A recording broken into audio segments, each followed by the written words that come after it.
नमस्कार, स्वागत है आपका यूट्यूब चैनल डूंगरजाल क्लासेस में। आज की डेट है 9 मई 2020 और शुरुआत करते हैं करंट अफेयर्स के साथ। पहला आर्टिकल है वंदे भारत मिशन के बारे में। विदेशों में फंसे भारतीयों को हवाई मार्ग से वापस लाना। जो कि कोविड-19 महामारी की वजह से सभी देशों ने अपनी हवाई सेवाएं और समुद्री सेवाएं जिनसे यातायात होता है उनको बंद कर दिया है।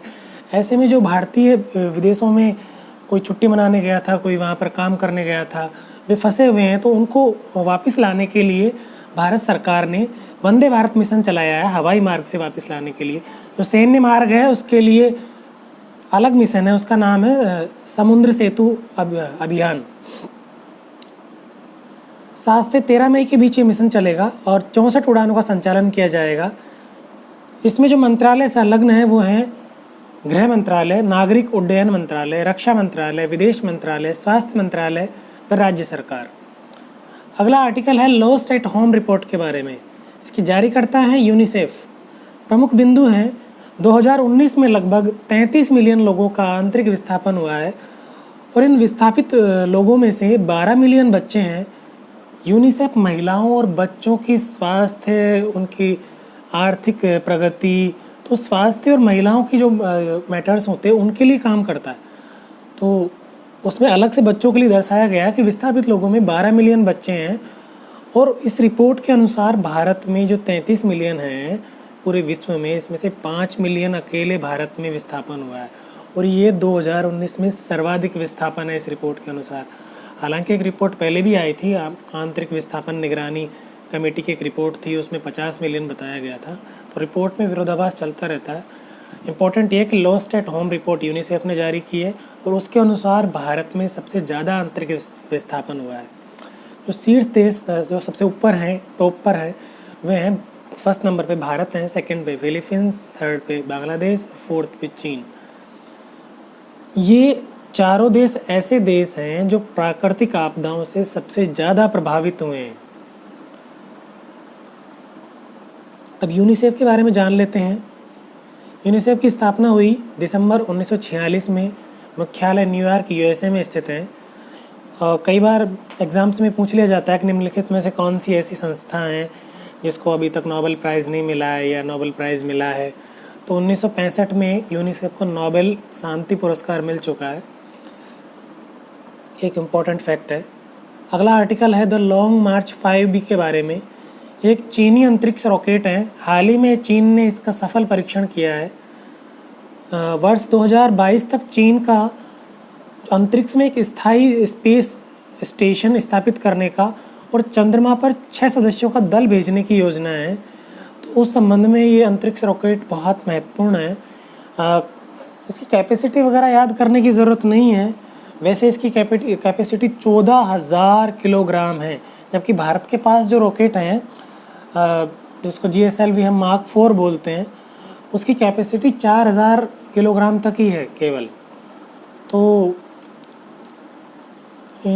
इसकी कैपेसिटी उससे कई ज़्यादा है।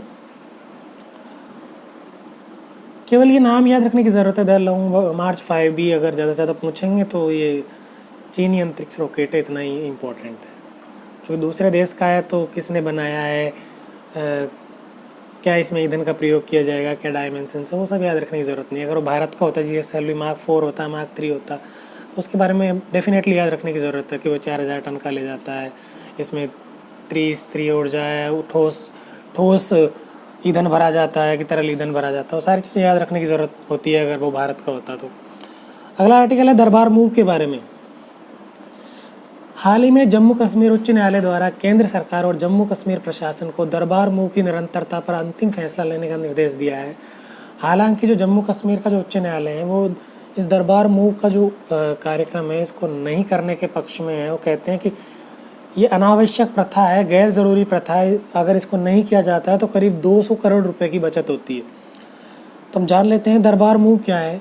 जम्मू कश्मीर की 2 राजधानियाँ हैं। श्रीनगर जो कि ग्रीष्मकालीन राजधानी है, मई से अक्टूबर तक सचिवालय और सभी सरकारी कार्यालय श्रीनगर में काम करते हैं। यहाँ तक कि जम्मू कश्मीर का जो उच्च न्यायालय है वह भी अपना स्थान परिवर्तन करता है। ग्रीष्मकाल में वह भी श्रीनगर में काम करता है। दूसरी राजधानी है जम्मू, नवंबर से अप्रैल तक शीतकालीन राजधानी। तो बाद में जब अक्टूबर लास्ट में राजधानी को श्रीनगर से जम्मू ले जाया जाता है और अप्रैल लास्ट में उसको वापस जम्मू से श्रीनगर। तो ये जो राजधानी का परिवर्तन है, सरकारी कार्यालयों का एक जगह से दूसरी जगह स्थानांतरण है, पूरी फाइल्स जाती है, पूरे अधिकारी वहाँ से जाते हैं, इसको दरबार मूव कहा जाता है।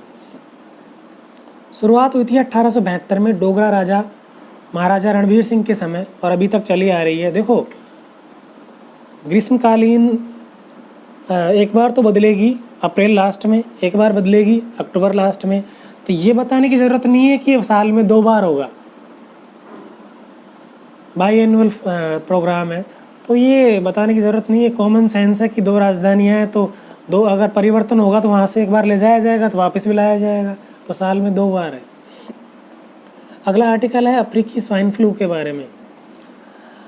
असम में हाल ही में इसका तेज़ी से प्रसार देखा गया है और असम में इसकी वजह से करीब 3000 सुअरों की मृत्यु हो गई है।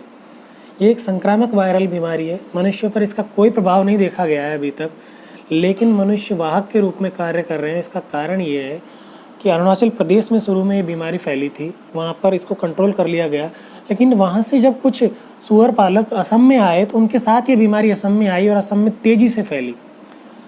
इसमें क्या होता है कि जो सुअर होते हैं उनको हेमोरेजिक जिसको बोलते हैं, ब्लड वेसल्स टूट जाती है, खून निकलने लगता है, तेज़ बुखार आता है, तो उसकी वजह से उनकी मृत्यु हो जाती है बहुत जल्दी। इसका कोई टीका नहीं है प्रभावी अभी उपलब्ध। जो वायरस है उसका नाम है एसपी विरिडे वायरस, एसपी कुल का वायरस है। इसका वायरस इंपॉर्टेंट है, कोई किसी एग्ज़ाम में पूछा जा सकता है। पिछली बार भी जो आरएएस की एग्ज़ाम है उसमें डेंगू का जो वायरस है वो पूछा गया था। अगला आर्टिकल है स्टायरीन गैस के बारे में। हाल ही में आंध्र प्रदेश के विशाखापट्टनम में एलजी पॉलीमर्स एक कंपनी है, उसमें एक गैस लीक हो गई थी, तो उसके वजह से काफ़ी ज़्यादा मुश्किल भरी स्थिति उत्पन्न हो गई थी। इसका उपयोग किया जाता है पॉलीस्टाइन प्लास्टिक, फाइबर ग्लास, रबर व लेटेक्स के निर्माण में। ये एक हाइड्रोकार्बन है। हाइड्रोकार्बन वो होते हैं इसमें कार्बन और हाइड्रोजन केवल 2 ही चीज़ें उपस्थित होती है। देखो, आप देख पा रहे होंगे संरचना में कार्बन के 8 परमाणु है और हाइड्रोजन के भी 8 परमाणु हैं। और ये जो C6H5 है इसको कहते हैं बेंजीन, और बेंजीन के साथ जुड़ा हुआ है CH_CH2, ये डबल बॉन्ड है, तो इसको बोलते हैं एथिलीन। तो इसका अन्य नाम है एथिलीन बेंजीन। ये इसमें थोड़ा तीखी गंध होती है और ये जहरीली होती है, तो सांस लेने में तकलीफ़ होती है। इसी वजह से काफ़ी लोगों की यहाँ मृत्यु भी हो गई, काफ़ी लोग बीमार हैं। और यहाँ तक कि जो शोध संस्थान है उनके द्वारा ये भी बताया जा रहा है कि ये कैंसर को बढ़ावा दे सकती है आने वाले समय में। तो ये गंभीर समस्या उत्पन्न हुई है विशाखापट्टनम में। अगला आर्टिकल है नेत्रावली वन्यजीव अभ्यारण्य के बारे में। हाल ही में इस अभ्यारण्य में ब्लैक पैंथर की उपस्थिति देखी गई है, इसलिए चर्चा में है। और गोवा के जो मुख्यमंत्री है उन्होंने ट्वीट किया था ब्लैक पैंथर की फ़ोटो के साथ में। तो ये गोवा में स्थित विस्तृत हैं। देखो, जो जब भी हम कोई आंसर्स लिखते हैं ना, तो गोवा में स्थित नहीं है ये अभ्यारण्य कोई छोटी मोटी कोई चीज़ है नहीं है जो स्थित हों, ये विस्तृत होते हैं, फैले हुए होते हैं ज़मीन पर। तो जो शब्द हैं उनका सही उपयोग जब तक ना किया जाए प्रश्न में तो उसमें इतने नंबर नहीं मिल पाते। और हिंदी, खासकर हिंदी भाषा के जो बच्चे हैं उनके साथ ही बड़ी समस्या है।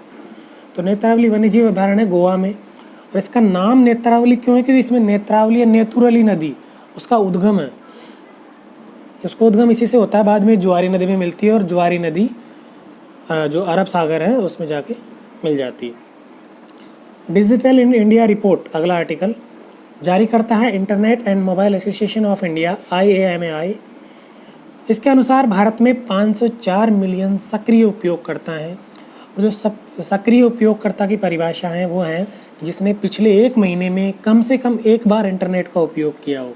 हालांकि ये जो मानक है इस पर काफ़ी ऑब्जेक्शन है कि जिसने 1 महीने में 1 बार किसी कारणवश इंटरनेट का उपयोग किया है उसको सक्रिय उपयोगकर्ता आप कैसे मान सकते हैं? तो इसमें थोड़ा ऑब्जेक्शन है, लेकिन अभी तक जो इन्होंने परिभाषा ली है वो यही ली है सक्रिय उपयोगकर्ता की, कि पिछले 1 महीने में कम से कम 1 बार इंटरनेट का उपयोग किया हो। जो रिपोर्ट है उसकी इंटरेस्टिंग जो फैक्ट हैं वो 2 फैक्ट हैं और इम्पॉर्टेंट भी है। एक तो पुरुषों की अपेक्षा महिलाओं की वृद्धि दर अधिक है, पुरुषों की 9% है जबकि महिलाओं की 21% है। तो तेज़ी से महिला उपयोगकर्ता बढ़ रही है इंटरनेट के क्षेत्र में। दूसरा फैक्ट है शहरी क्षेत्रों में केवल 205 मिलियन उपयोगकर्ता हैं जबकि जो ग्रामीण क्षेत्र है उसमें 227 मिलियन उपयोगकर्ता है। तो ग्रामीण क्षेत्रों में उपयोगकर्ता अधिक हैं, करीब 10% अधिक है।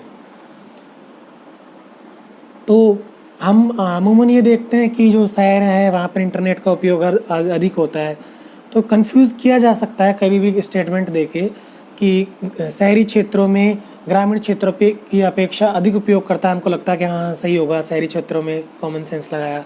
तो जो अपवाद होते हैं उनको याद रखने की ज़रूरत होती है। ये अपवाद हैं कि इस बार ग्रामीण क्षेत्रों में उपयोगकर्ता अधिक मिले हैं। आज की करंट अफेयर्स के आधार पर जो प्रश्न है वे हैं। पहला प्रश्न है वंदे भारत मिशन का संबंध है श्रमिकों के लिए स्पेशल ट्रेन से, उपग्रह प्रक्षेपण से, विदेशों में हवाई बचाव कार्य से। डी है कृषि सुधार से। दूसरा प्रश्न है लॉस्ट एट होम रिपोर्ट प्रस्तुत की गई है। ए है UNEP, B WHO, C UNICEF, D IMF। प्रश्न 3 हाल ही में चर्चा में रहा द लॉन्ग मार्च 5B है। ए एक लड़ाकू विमान, बी चीनी अंतरिक्ष रॉकेट, सी अमेरिकी सैन्य गतिविधि, डी भारतीय चिकित्सा पद्धति। प्रश्न 4 दरबार मूव का संबंध किस राज्य केंद्र शासित प्रदेश से है। ए गुजरात, बी असम, सी जम्मू कश्मीर, डी पश्चिम बंगाल। पांचवा प्रश्न है अफ्रीकी स्वाइन फ्लू के बारे में निम्नलिखित कथनों पर विचार करें। पहला कथन है यह एक संक्रामक वायरल बीमारी है। दूसरा कथन है हाल ही में असम में मनुष्यों पर इसका प्रभाव देखा गया है। तीसरा कथन है WHO द्वारा इसके टीके के संबंध में एडवाइजरी जारी की गई है। आपको सही कथन बताने हैं। प्रश्न 6 है निम्नलिखित में से सही सुमेलित हैं। एक तरफ रिपोर्ट है, एक तरफ जारी करता है। आपको बताना है कि कौन कौन से सही सुमेलित हैं। पहला है डिजिटल इंडिया रिपोर्ट, जारी करता नीति आयोग। दूसरा है प्रेस स्वतंत्रता सूचकांक, जारी करता रिपोर्टर्स विदाउट बॉर्डर्स। तीसरा है लॉस्ट एट होम रिपोर्ट, जारी करता यूनिसेफ। ऑप्शन ए है केवल 1 और 2, ऑप्शन बी है 1, 2 व 3, ऑप्शन सी है केवल 2 व 3, ऑप्शन डी है केवल 1 व 3। इनके उत्तर आप कमेंट सेक्शन में दीजिए। और एक प्रश्न था कल, लास्ट प्रश्न था, उसमें सुरक्षित दादा दादी और नाना नानी अभियान के बारे में था। तो उसका पहला कथन था कि ये अभियान नीति आयोग ने स्वास्थ्य मंत्रालय के साथ मिलकर शुरू किया है। तो स्वास्थ्य मंत्रालय के साथ मिलकर शुरू नहीं किया है, पिरामल फाउंडेशन के साथ मिलकर शुरू किया है। तो पहला स्टेटमेंट गलत था। दूसरे में ये लिखा हुआ था कि इसमें संपूर्ण भारत में जो वरिष्ठ नागरिक है उनको जागरूक किया जाएगा। तो संपूर्ण भारत में नहीं किया जाएगा। 7 राज्यों के 7 जो आकांक्षात्मक राज्य हैं, 7 राज्य हैं, उनके 25 आकांक्षात्मक जिले हैं, एस्पिरेशनल डिस्ट्रिक्ट्स, उसमें ये शुरू किया जाएगा। तो वो संपूर्ण भारत है, वो गलत है। तो उसमें कई बच्चों के आंसर्स गलत थे, उसमें दोनों ही ऑप्शन गलत है। मैंने पूछा था कि निम्न में से असत्य कथन है, तो दोनों ही असत्य हैं। उसका सी ऑप्शन होगा, कईयों ने ए बताया है उसको। तो ये आज की न्यूज़ थी, कल फिर मिलेंगे। नमस्कार।